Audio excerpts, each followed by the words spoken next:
Talk of the day में है दीप IEX, Indian energy exchange. चूंकि मैं यहाँ पर आपको लेवल्स नहीं दे रहा हूँ, लेकिन मैं एक फंडामेंटल व्यू इसलिए देना चाहता हूँ ताकि आप समझ पाएं, क्योंकि काफ़ी लोग कल से पूछते हैं कि IEX में हुआ क्या है। घटते घटते यहाँ आ गया 135-36 पर कल भी 8% घट के डे लो पर बंद हुआ है। कुछ अंदाजा हमने आपको दिया था। बेसिकली हो ये रहा है कि इसके फंडामेंटल से पूरे कमज़ोर हो रहे हैं जी। और इसके बिजनेस मॉडल पर ही खतरा आता हुआ दिखता है। इसलिए इन्वेस्टर्स को थोड़ा अलर्ट रहने की ज़रूरत है। जो कुछ बदलाव मिनिस्ट्री ऑफ फाइनेंस ने सजेस्ट किए हैं वो इस कंपनी के बिजनेस मॉडल के ऊपर बड़ा सवाल लगा रहे हैं। मिनिस्ट्री ऑफ फाइनेंस क्या कह रही है कि एक तय प्राइस होगी, उस तय प्राइस पर जाकर आप एक्सचेंज पे सौदा कर पाएंगे। जो भी जिस किसी के पास एडिशनल पावर है उसे बेचना है, कोई भी पावर कंपनी, और जिस किसी को भी ज़रूरत है खरीदने की, आप एक्सचेंज पे जाइए, प्राइस हम बताएंगे किस प्राइस पर ट्रेड होगा। ये सिंपल, इसको कपलिंग का शब्द दिया है। ये ठीक उस तरह से जैसे एक रिपोर्ट में लिखा भी कि ओला और उबर दोनों की प्राइसिंग डिसाइड हो जाए कि दोनों एक ही प्राइस पे अगर सर्विसेज देंगे। तो फिर कंपटीशन किस बात, जैसे बाकी टैक्सीज तो कंपटीशन किस बात का है ना। तो उसमें नुकसान किसको होता है? Market leader. क्योंकि अगर मार्केट लीडर सेम प्राइस सब जगह मिल रही है तो सिमिलरली जो IEX का पूरा मोनोपोली बिजनेस है, 95% बिजनेस ही अपना मैनेज करके चल रहा है, तो मोनोपोली खत्म हो जाएगी। आपके 10-12 एक्सचेंज है, आप किसी पे भी जाके सौदा ही तो मैच करना, सेम प्राइस पे करना। इसको और अच्छे तरीके से मैं समझाता हूँ। समझो एक्सचेंज है दो, NSE है, BSE है। किसी दिन ये बोल दे कि भाई देखो रिलायंस की आज की ट्रेडिंग पाई 2500 रुपये, ये 2500 रुपये का भाव है, इस पर जिसको खरीदना है जिसको बेचना है आ जाओ, खरीद लो, बेच लो। फिर एक्सचेंज में अगर प्राइस डिस्कवरी नहीं तो एक्सचेंज ही क्या? एग्जैक्टली। एक्सचेंज का मतलब ही है कि अलग अलग तरह के व्यू के लोग आते हैं, अपने व्यू के हिसाब से ट्रेड करते हैं, अपनी प्राइस से ट्रेड करते हैं, वही तो एक्सचेंज है। अगर फिक्स प्राइस ही होगी तो एक्सचेंज ही क्या? अब आप सोचो, अगर आपको कल बोल दे कि आज सुबह NSE BSE डिसाइड करके बोल दे आज इन स्टॉक के ये भाव रहेंगे, अब जिसको लेना ले लो, बेचना ले लो।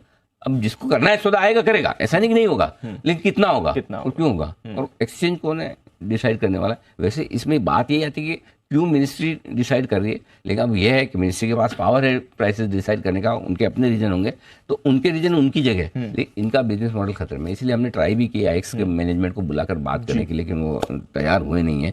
सो आई थिंक बड़ा मामला गड़बड़ है। कई सारी रिपोर्ट्स आई है, एक्सिस कैपिटल की है, नोवामा की है, एंटिक की है, 100 से लेके 110-15 तक के टारगेट सबके आ रहे हैं। सो मैं सीधे से शॉर्ट भी दे सकता था कि 140 के स्टॉप लॉस के साथ बेच दे, 120-25 तक के भाव तो दिखते नहीं, इतने तो आ ही जाएंगे। लेकिन ये है कि कल चूंकि ऑलरेडी डे लो पर बंद हुआ, काफी हुआ है, सो पहली चीज ये कि आपको सस्ता देख के लेना नहीं है। पहली चीज बॉटम फिशिंग नहीं, हाँ, बॉटम फिशिंग नहीं करनी है, क्योंकि सबसे पहला काम तो ये। दूसरा ये कि निकलने के बारे में सोचना चाहिए। अब एक ही चीज है जो इसके प्राइस को वापस ऊपर खींच सकती है, और ये कि अभी ये कब से लागू होगा ये पता नहीं, इंप्लीमेंट कब से होना है ये अभी तक डिसाइड नहीं हुआ है। सो अगर IEX जाकर बड़ा परेशान होकर बोले, फरियाद करे मिनिस्ट्री को कि भाई ये देखो कि हम तो हमारा अस्तित्व खतरे में है, अगर उस पर कुछ बदलाव हो जाए तो फिर वापस बढ़ भी जाए, यू नेवर नो। तो वो रिस्क हमेशा रहती है।